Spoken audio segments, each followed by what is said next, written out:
General hospital Patan ખાતે ચોમાસાની ઋતુમાં ઋતુજન્ય જે રોગચાળો જે આપણે લગભગ દર વર્ષે જોવા મળતો હોય છે એ રીતે જે જુલાઈના એન્ડથી ઓગસ્ટ સપ્ટેમ્બરને લગભગ ઓક્ટોબરના મિડ સુધી આપણે આ પરિસ્થિતિ દર વર્ષે જોઈએ છીએ.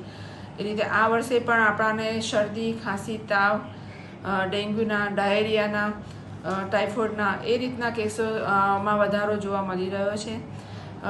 સરેરાશ ઓપીડીની જે સંખ્યા જોઈએ એ ઓન એન એવરેજ જે આપણે 500 થી 600ની વચ્ચે જે ચાલતી હોય છે તે આ સિઝનની અંદર 700 થી 800 આપણને વધી જતી હોય છે. અત્યારે હાલ આપણા ત્યાં ડેન્ગ્યુના 5 દર્દીઓ ઇન્ડોર તરીકે આપણે સારવાર હાલ લઈ રહેલા છે.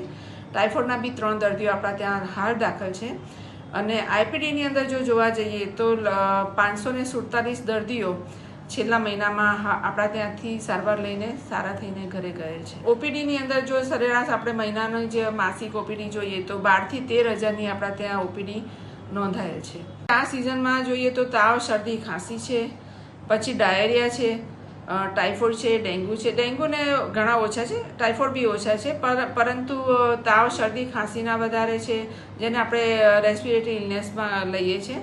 અને ડાયરિયાના બી ઘણા બધા છે.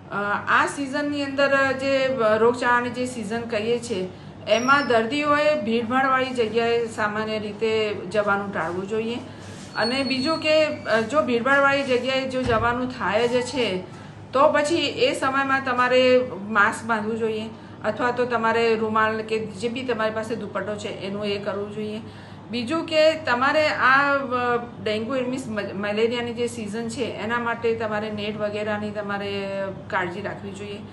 એ બધી વસ્તુઓ અને પાણી થોડું ઉકાળીને પીવાનું, એ બધી વસ્તુઓની કેર રાખવી જોઈએ. તમે કહો છો પંખા બંધ છે, મારી જાણમાં એવું છે કે બધા જ પંખા ચાલુ છે.